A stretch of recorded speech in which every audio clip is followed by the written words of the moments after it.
Good morning बच्चों, मैं Brajesh Kumar biology lecturer आप सभी का online classes Tagore children academy Surajgarh में स्वागत करता हूं।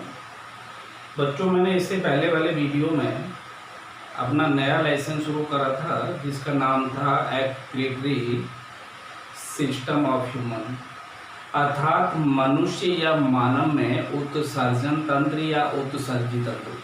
ठीक है, जिसमें मैंने कुछ बेसिक बातें आपको बताई थी, जिसमें कुछ बेसिक आपको मैंने पॉइंट बताए थे, जिसमें सबसे पहले मैंने ये कहा था कि जब अपन उत्सर्जन तंत्र को पढ़ेंगे तो उससे पहले हमें ये पता होना चाहिए कि उत्सर्जन किसे कहा जाता है, उत्सर्जी अंग क्या होते हैं, उत्सर्जी पदार्थ क्या होते हैं और किससे फिर मिलकर के उत्सर्जी तंत्र बनता है।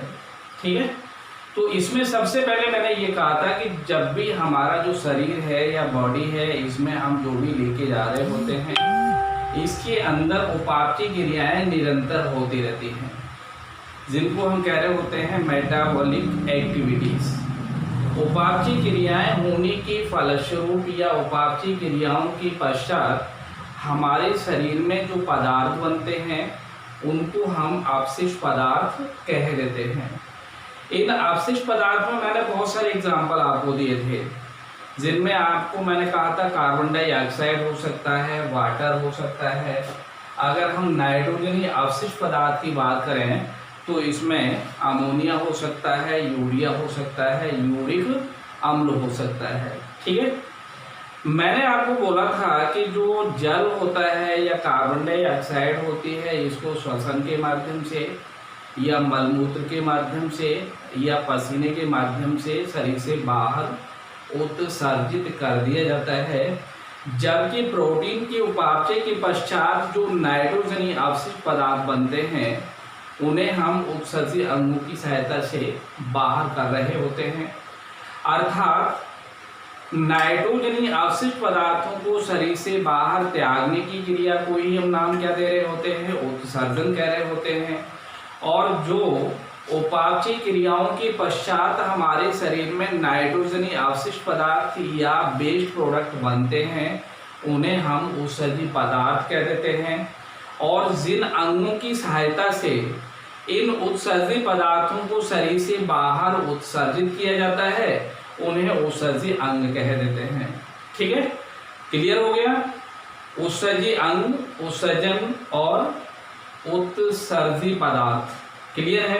अगर आपसे पूछा जाता है कि वो उत्सर्जी पदार्थों के एग्जाम्पल लिखिए तो उसमें आप यूरिया का नाम दे सकते हो, यूरिक अम्ल का नाम दे सकते हो, अमोनिया का नाम दे सकते हो। ठीक है ना। मैंने आपको बताया था कि भोजन में हमारे कार्बोहाइड्रेट होता है, प्रोटीन होती है, फैट होती है।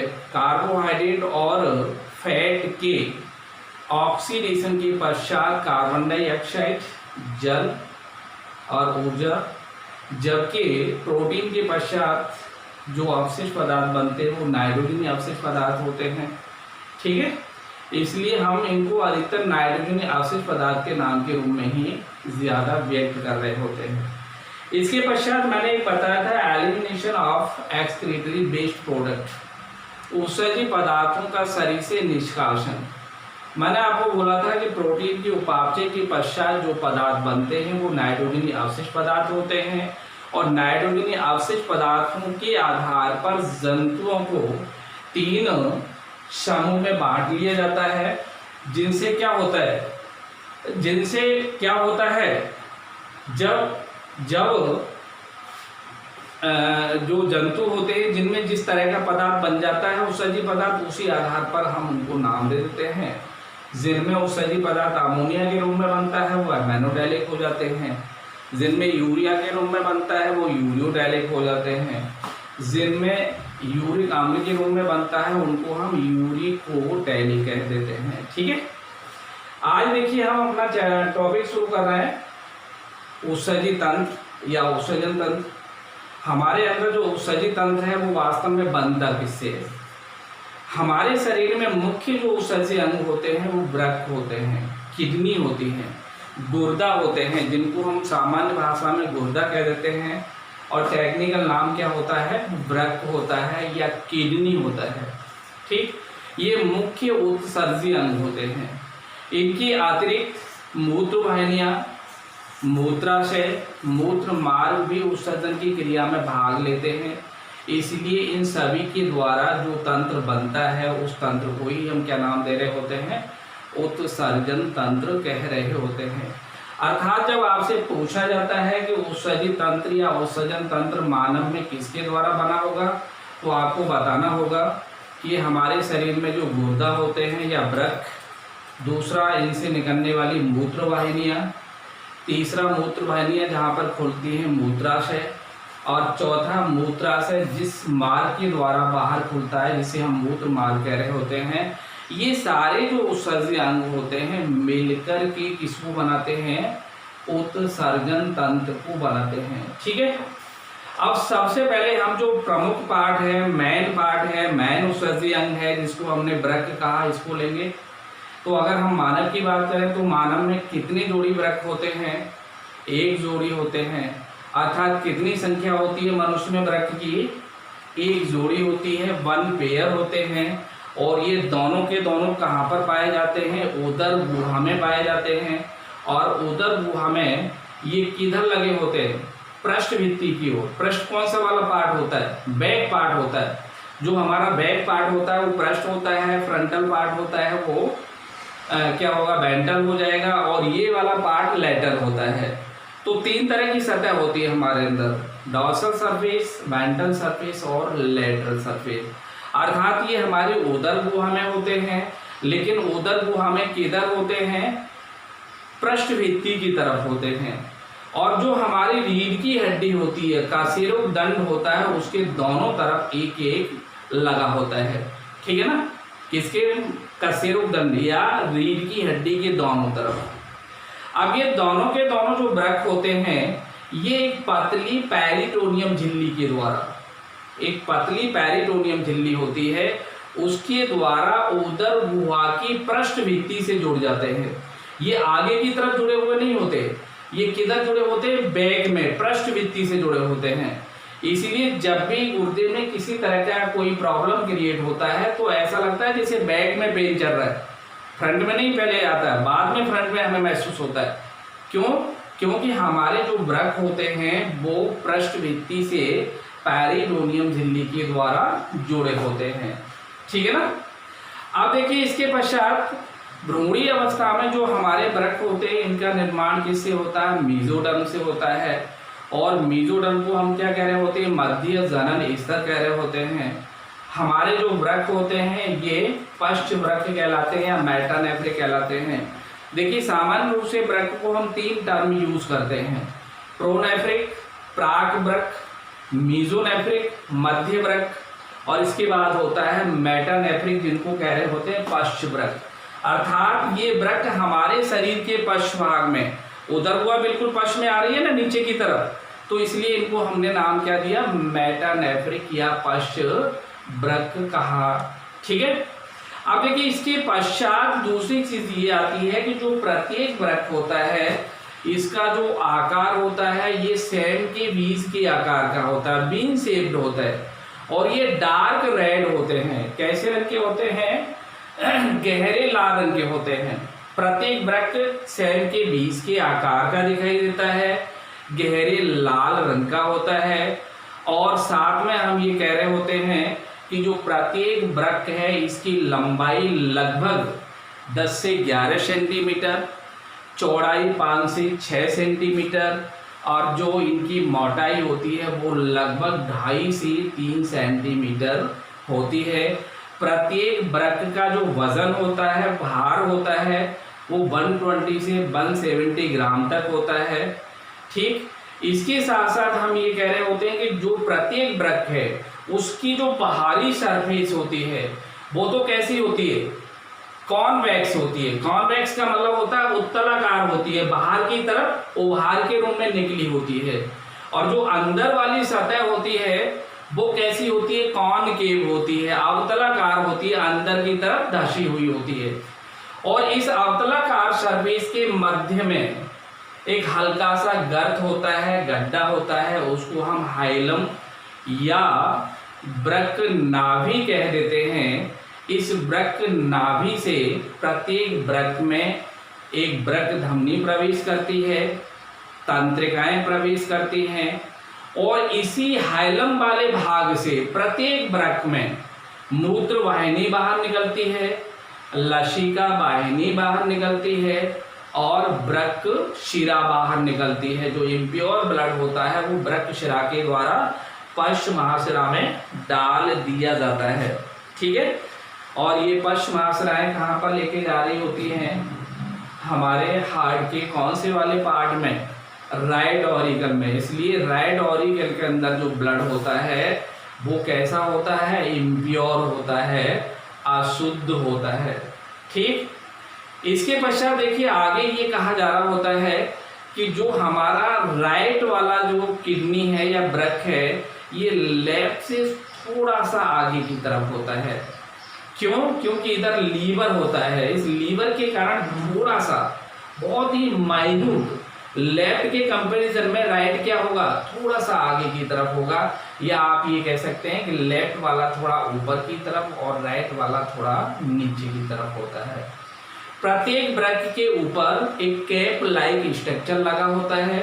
कैप लाइक का मतलब होता है टोपी के आकार की संरचना, और इस टोपी के आकार की संरचना को हम क्या कह रहे होते हैं?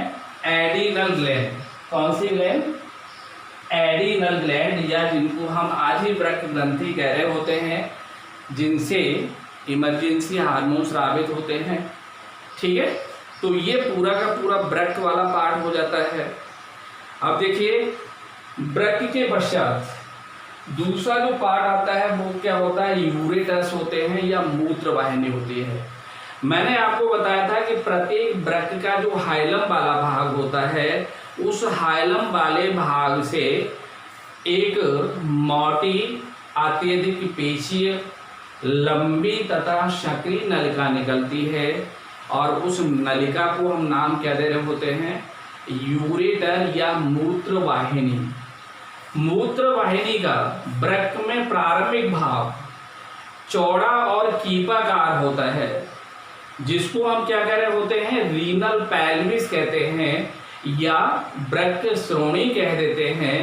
इससे निकल करके जो मूत्र वाहिनियां होती हैं वो लंबी सक्रिय नलिका के रूप में अत्यधिक पेशीय युक्त कहाँ पर चली जाती हैं? नीचे की तरफ, और नीचे की तरफ वो किस में खुल जाती हैं? मूत्राशय में। मूत्राशय का मतलब होता है यूरिनरी ब्लैडर। क्या कहते हैं मूत्राशय को? यूरिनरी ब्लैडर कह रहे होते हैं। अब देखिए प्रत्येक जो मूत्र वाहिनी होती है उसमें जो पेशीय भित्ति होती है वो अत्यधिक मोटी होती है। अत्यधिक मोटी होगी तो क्या होगा? उसमें संकुचन होगा, पेरिस्टाल्टिक मूवमेंट होगा, क्रमाकुंचन गति होगी, और उस क्रमाकुंचन गति के कारण जो यूरिन किडनी में बनता है वो यूरेटर या मूत्र वाहिनी में लगातार आगे बढ़ते हुए और कहाँ पर चला जाता है? मूत्राशय में चला जाता है, यूरिनरी ब्लैडर में चला जाता है। ठीक है, तो इस तरह से हमारे शरीर में वन पेयर किडनी होती है, तो वन पेयर ही क्या होंगे? यूरेटर होंगे, क्योंकि प्रत्येक किडनी से क्या होगा? एक मूत्र वाहिनी निकलेगी। तो मूत्र वाहिनी की संख्या या यूरेटर की संख्या भी हमारे शरीर में कितनी होती है? वन पेयर होती है। अब ये दोनों यूरेटर या दोनों मूत्र वाहिनियां कहाँ पर खुल जाती हैं? मूत्राशय में खुल जाती हैं। इसलिए हम थर्ड पार्ट क्या लेते हैं? Urinary bladder. और ये जो यूरिनरी ब्लैडर होता है ये एक बैग लाइक स्ट्रक्चर होता है, थैले के आकार की संरचना होती है, और ये भी मस्कुलर स्ट्रक्चर है। मस्कुलर मीन्स पेशीय संरचना होती है, और इसमें स्थायी रूप से किसको संचित कर लिया जाता है? यूरिन को, अर्थात यूरिनरी ब्लैडर के अंदर यूरिन स्टोर होती रहती है।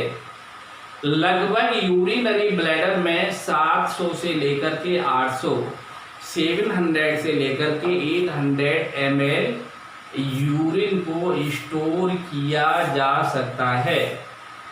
ये जो यूरिनरी ब्लैडर है ये कैसा होता है, शंकुआकार होता है, कॉनिकल होता है। ऊपर वाला भाग तो कैसा होगा, इसका चौड़ा होगा। नीचे वाला भाग कैसा होता है, नैरोअर होता है, शकरा होता है। ऊपर वाला भाग चौड़ा और नीचे वाला भाग कैसा होता है, नैरोअर होता है। और इसकी जो भित्ति होती है वो 3 स्तरों में बटी होती है। एक बाह्य स्तर होता है जिसे हम पेरिटोनियम या सीरोसा स्तर भी कह सकते हैं। एक मध्य स्तर होता है जो अरेखित पेशियों से बना होता है। और एक आंतरिक स्तर होता है जो श्लेष्मिक स्तर कहलाता है। इस तरह से यूरिनरी ब्लैडर की भित्ति में 3 स्तर होते हैं, आउटर लेयर, मिडिल लेयर और इनर लेयर। यूरिनरी ब्लैडर एक अपर्चर के द्वारा, एक छिद्र के द्वारा किसमें खुल जाता है, यूरिथ्रा में खुल जाता है, मूत्र मार्ग में खुल जाता है। जहां पर यूरिनरी ब्लैडर अपर्चर से मूत्र मार्ग में खुलता है उस अपर्चर पर क्या होती है, रेखित पेशी से बना हुआ एक स्फिंक्टर होता है जिसको हम अवरोधनी कह रहे होते हैं। यह अवरोधनी उस नलिका को या छिद्र को कसकर बंद किए हुए होती है। जब इन रेखित पेशियों में शिथिलन होता है तब वहां पर क्या होता है, ये अपर्चर खुलता है और यूरिनरी ब्लैडर से किसमें चली जाती है, मूत्र मार्ग में चली जाती है या यूरिथ्रा में चली जाती है। ठीक है, तो पहला पार्ट ब्रक हो गया, दूसरा पार्ट यूरेटर और तीसरा पार्ट यूरिनरी ब्लैडर। चौथा पार्ट होता है जिसे हम कह रहे होते हैं यूरिथ्रा, मूत्र मार्ग, जिसको मैंने यहाँ पर अभी नोट नहीं किया हुआ। अब मूत्र मार्ग क्या होगा, जो यूरिनरी ब्लैडर होता है उसके ग्रीवा वाले भाग से एक नलिका का संरचना निकलती है जिसे हम मूत्र मार्ग कह रहे होते हैं। और ये लगभग मनुष्य में या हम कह रहे होते हैं मेल में 15 से 20 सेंटीमीटर लंबा होता है, फीमेल में 4 सेंटीमीटर लंबा होता है। ये मूत्र मार्ग जहाँ पर यूरिनरी ब्लैडर के साथ जुड़ता है वहाँ पर मैंने बताया था स्फिंक्टर मसल्स पाई जाती है, वो इसको कसकर बंद करे हुए होती है। और जब ये पेशी शिथिल होती है तब ही यूरिनरी ब्लैडर से यूरिन कहाँ पर जाता है, यूरिथ्रा में जाता है या मूत्र मार्ग में जाता है। ठीक है, मूत्र मार्ग को 3 भागों में बांटा जाता है जिसमें एक पार्ट होता है प्रोस्थेटिक पार्ट या प्रोस्टेटिक पार्ट, दूसरा होता है मेम्ब्रेनस पार्ट और तीसरा होता है पेनाइल पार्ट। मनुष्य में अगर हम देखें तो यूरिनरी ब्लैडर रेक्टम की ठीक आगे होता है या हम ये कह सकते हैं मलाशय के आगे होता है। और अगर हम देखें फीमेल में तो फीमेल में देखिए ये वैजाइना के अंदर जनन छिद्र के ठीक ऊपर पाया जाता है या हम कह रहे होते हैं वैजाइना में ठीक ऊपर पाया जाता है, जिसकी लंबाई लगभग 4 सेंटीमीटर होती है। जो मार्ग प्रोस्टेट ग्लैंड के मध्य से निकलता है लगभग 2.5 सेंटीमीटर लंबा, उसे तो हम प्रोस्टेटिक कह देते हैं। और फिर प्रोस्टेट ग्लैंड प्लस पेनिस या सिसन के मध्य का भाग होता है छोटा, वो मेम्ब्रेनस पार्ट होता है। पैनल पार्ट अंतिम होता है जो लगभग 15 सेंटीमीटर लंबा होता है और सिसन के मध्य से गुजरता हुआ स्पोंजेसियम या कार्पस स्पोंजियोसम से निकल करके ग्लांस पेनिस या सिसन मुंड पर एक छोटी से या एक अपर्चर जिसको हम कह रहे होते हैं मूत्र जनन छिद्र, जिसके द्वारा शरीर से बाहर खुल जाता है। ठीक है, तो इस प्रकार से जो मनुष्य में बनने वाला या मानव में बनने वाला जो उत्सर्जित तंत्र होता है वो 4 पार्ट से मिलकर के बना होता है, जिसमें मुख्य उत्सर्जी अंग ब्रक होते हैं, 1 पेयर होते हैं। इसके साथ साथ मूत्र वाहिनियाँ, मूत्राशय और मूत्र मार्ग, ये सारे जो अंग हैं या सारे भाग हैं मिलकर के क्या बना रहे होते हैं, मानव में उत्सर्जी तंत्र बना देते हैं। ठीक है, अब देखिए इसमें आपने ब्रक को पूरी तरह से एक्सप्लेन कर लिया। ब्रक के बाद दूसरा पार्ट क्या बताया था मैंने, मूत्रवाहिनियां, तीसरा क्या बताया था मूत्राशय, चौथा क्या बताया था मूत्र मार्ग। ठीक है ना, ये सारे के सारे जो पार्ट्स हैं मिलकर के किसको बना देते हैं, उत्सर्जन तंत्र को बना देते हैं। ठीक, अब देखिए इसमें सबसे पहले अपन इसको शुरू कर रहे थे, मैंने क्या बताया था कि जो मानव में उत्सर्जन तंत्र होता है ये उत्सर्जन तंत्र के लिए मुख्य रूप से वृक्क होते हैं, वृक्क के पश्चात मूत्रवाहिनियां, मूत्राशय और ये मूत्रमार्ग, ये सभी मिलकर के किसको बना रहे होते हैं, उत्सर्जी तंत्र को बना रहे होते हैं। अर्थात हम ये कह सकते हैं कि मानव का जो उत्सर्जी तंत्र है वो किससे मिलकर के बना होता है, अर्थात वृक्क, मूत्रवाहिनियां, मूत्राशय और मूत्रमार्ग। अब देखिए मानव में मुख्य रूप से उत्सर्जी अंग के रूप में आपने नाम किसका दे दिया, वृक्क का नाम दे दिया। वृक्क के अतिरिक्त मूत्रवाहिनी, मूत्राशय और मूत्रमार्ग भी क्या करते हैं, उत्सर्जन में भाग लेते हैं। अर्थात ये सभी अंग मिलकर के जिस तंत्र का निर्माण करते हैं उसी तंत्र को हम क्या कह रहे होते हैं, उत्सर्जी तंत्र कह देते हैं। ठीक है, अब जिसमें पहला पार्ट मैंने क्या बताया था, वृक्क या किडनी, कितने बताई थी मानव में, एक जोड़ी होती है। अर्थात मानव के अंदर एक जोड़ी वृक्क पाए जाते हैं जो उदर गुहा में, उदर गुहा कौन सा वाला पार्ट होता है, ये देखिए वक्ष गुहा है और ये वाला पार्ट क्या होता है, उदर गुहा होता है। जो उदर गुहा में पृष्ठ भाग में कशेरुक दंड, जिसको रीढ़ की हड्डी कह रहे होते हैं, इसके दोनों ओर स्थित होते हैं। अर्थात रीढ़ की हड्डी के दोनों तरफ एक एक वृक्क पाया जाता है। वृक्क उदर गुहा में एक महीन पेरिटोनियम झिल्ली द्वारा किससे जुड़ा होता है, पृष्ठ भित्ति से जुड़ा होता है। ठीक है, इसलिए मैंने बताया था कि वृक्क हमारे कहां पर जुड़े होते हैं, बैग में जुड़े होते हैं। इसके बाद में भ्रूणीय अवस्था के दौरान इसका निर्माण किससे होता है, मध्य जनन स्तर से, जिसको हम क्या कह रहे होते हैं, मीजोडर्म कह रहे होते हैं। ठीक है, और इसके साथ साथ जो मनुष्य या मानव है इसमें वृक्क कैसे होते हैं, मेटानेफ्रिक प्रकार के होते हैं, जिनको हम पश्च वृक्क कह रहे होते हैं। कौन से वृक्क, पश्च वृक्क कह देते हैं। मैंने बताया था वृक्क ऑरिजिन के आधार पर अगर हम वृक्क को भी डिवाइड करें तो on the basis of origin कितने भागों में बांटोगे, 3 भागों में, एक प्रोनेफ्रिक, एक मीजोनेफ्रिक और एक मेटानेफ्रिक। तो मानव में जो वृक्क होते हैं वो कैसे होंगे, मेटानेफ्रिक होते हैं, जिनको हम क्या कह रहे होते हैं, पश्च वृक्क कह रहे होते हैं। पश्च वृक्क का मतलब कहा क्या होगा, हमारी उदर गुहा में ये नीचे की तरफ पाए जा रहे होते हैं। ठीक है, अब देखिए नेक्स्ट, जो वृक्क आपने यहाँ पर बता दिया कैसा हो गया, मेटानेफ्रिक। इसके बाद हम कह रहे होते हैं कि मनुष्य का या मानव का प्रत्येक वृक्क कैसे रंग का होता है, डार्क रेड होता है। कैसे आकार का होता है, सेम के बीज के आकार का होता है, अर्थात इसको हम कह रहे होते हैं बीन शेप्ड। ठीक है, इसके पश्चात मैंने कहा था कि प्रत्येक वृक्क की जो लंबाई है ये 10 से 11 सेंटीमीटर होती है, चौड़ाई 5 से 6 सेंटीमीटर होती है और इसकी जो मोटाई है ये 2.5 से 3 सेंटीमीटर होती है। कितनी होती है, 2.5 से 3 सेंटीमीटर। ठीक है, प्रत्येक वृक्क का जो वेट होता है 120 से 170 ग्राम तक होता है।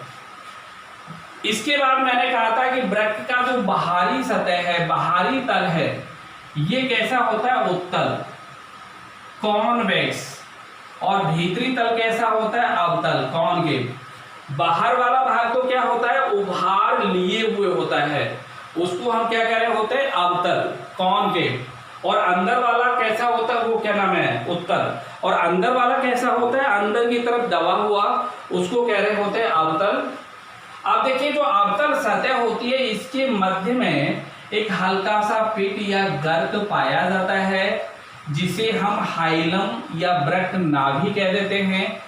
और ये जो हाइलम वाला भाग होता है, इसी हाइलम वाले भाग से प्रत्येक वृक्क में एक वृक्क धमनी, जिसको हम रीनल आर्टरी कह रहे होते हैं, एक नर्व जिसको हम तंत्रिका कह रहे होते हैं, और क्या करती है, ये प्रवेश कर जाती हैं, एंटर कर जाती हैं प्रत्येक वृक्क में, तथा इसी भाग से, इसी हाइलम वाले भाग से एक वृक्षशिरा बाहर निकलती है, लसिका वाहिनी बाहर निकलती है और मूत्र वाहिनी बाहर निकलती है।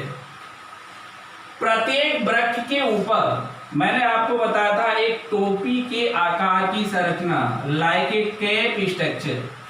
कैसा? Cap like structure. उस कैप लाइक स्ट्रक्चर को हम क्या कह रहे होते हैं?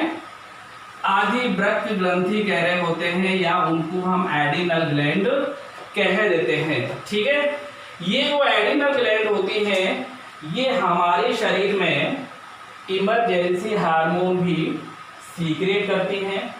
इसमें देखा जाए तो दो भाग होते हैं, एक कॉर्टेक्स और एक मेडुला। कॉर्टेक्स भाग से निकलने वाले हार्मोन कॉर्टिकॉइड्स होते हैं, और जो मेडुला है इस वाले भाग से निकलने वाले हार्मोन को हम एडिनलिन और नॉर एडिनलिन कह रहे होते हैं। They are called as emergency hormone. क्या कहते हैं? संकटकालीन हार्मोन, क्योंकि वो हमें विभिन्न प्रकार की एडवर्स कंडीशन का सामना करने के लिए प्रिपेयर करते हैं, तैयार करते हैं। ठीक है, अब देखिए इसके पश्चात आता है यूरेटस, मूत्र वाहिनी। मैंने आपको बताया था प्रत्येक वृक्क के हाइलम वाले भाग से एक मोटी पेशीय भित्ति युक्त लंबी सक्रिय नलिका निकलती है। इन नलिकाओं को ही क्या कहा जाता है? यूरेटस या मूत्र वाहिनियां। मूत्र वाहिनी का प्रारंभिक भाग चौड़ा और कीपाकार होता है। इस चौड़े और कीपाकार भाग को हम क्या कह रहे होते हैं? Renal pelvis. इसी से मोटी पेशी भित्ति युक्त जो मूत्र वाहिनियां निकलती हैं, ये निकलकर नीचे की तरफ किसमें खुल जाती है? मूत्राशय में। किसमें खुलती हैं? मूत्राशय में। इनमें पेशियां कैसी होती हैं? मोटी पेशियां होती हैं, और ये क्या करती हैं? संकुचन या पेरिस्टाल्टिक मूवमेंट। इस पेरिस्टाल्टिक मूवमेंट के कारण यूरिन इन नलिकाओं में लगातार क्या होता है? आगे बढ़ता रहता है। ठीक है, इसके पश्चात मैंने बताया था यूरिनरी ब्लैडर। क्या कहा था? बैग लाइक स्ट्रक्चर होता है, पेशीय संरचना है, मस्कुलर स्ट्रक्चर है। इसमें यूरिन को क्या किया जाता है? संचित। और मैंने अभी आपको बताया था कि जो यूरिनरी ब्लैडर होता है ये कॉनिकल होता है, ऊपर की तरफ चौड़ा और नीचे की तरफ पतला होता है, शंकुआकार। ठीक है, और इसमें लगभग 700 से लेकर 800 ml यूरिन को संचित किया जा सकता है। यह एक छिद्र के द्वारा मूत्र मार्ग में खुलता है। वह जो छिद्र होता है उसे हम कह रहे होते हैं स्फिंक्टर, जो रेखित पेशी से बना होता है। यूरिनरी ब्लैडर में 3 पेशी भित्तियों की परत होती है। जो आउटर परत होती है उसको सीरोसा, मध्य परत को आरेखित पेशीय स्तर, और जो सबसे अंदर वाला होता है उसको हम म्यूकोसल लेयर या श्लेष्मिका स्तर कह देते हैं। इसके साथ साथ मैंने आगे आपको किसके बारे में बताया था? मूत्र मार्ग के बारे में। ठीक है, वो भी मैंने बोला था कि जो मूत्र मार्ग है ये क्या है?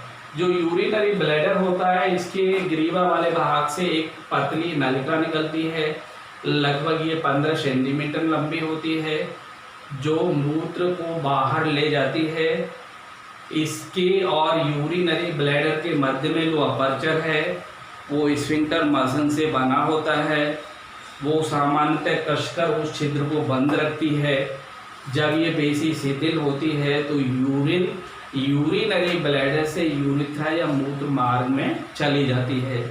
मूत्र मार्ग भी कितने भागों में बांटा था? 3 भाग में, प्रोस्टेटिक पार्ट, मेम्ब्रेनस पार्ट और पेनाइल पार्ट। मैंने कहा था मेल में लगभग ये मूत्र मार्ग 15 से 20 सेंटीमीटर लंबा होता है, जबकि फीमेल में इसकी लंबाई लगभग 4 सेंटीमीटर होती है। यूरिनरी ब्लैडर मेल में रेक्टम के आगे, मलाशय के ठीक आगे होता है। ठीक है, और जबकि अगर हम देखें तो ये मेल में सीसन के द्वारा ग्लांस पेनिस या सीसन मुंड पर पाई जाने वाली जो छिद्र है उसके द्वारा बाहर खुल जाता है। ठीक है ना। अब देखिए ये जो डायग्राम मैंने बना रखा है, इस डायग्राम को आप समझिए। मैंने कहा था कि मनुष्य में, मानव में एक जोड़ी किडनी होती है। ये किडनी कैसी दिखाई दे रही होती है? सैन के बीज के आकार की।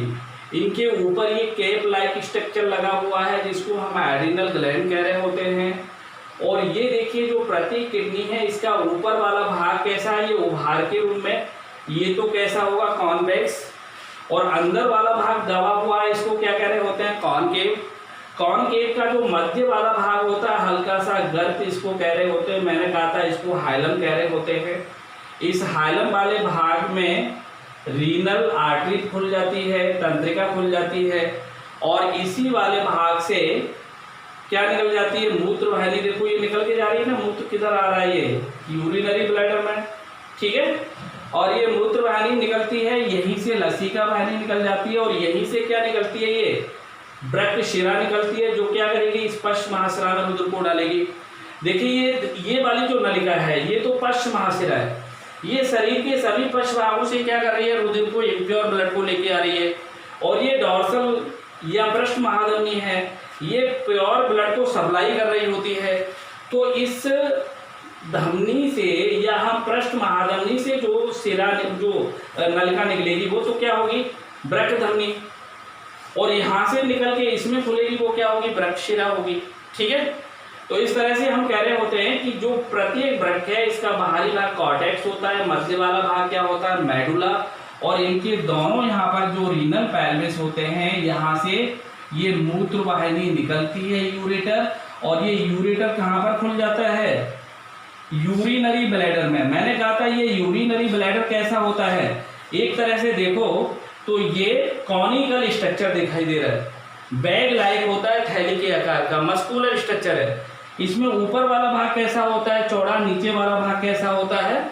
शकरा होता है।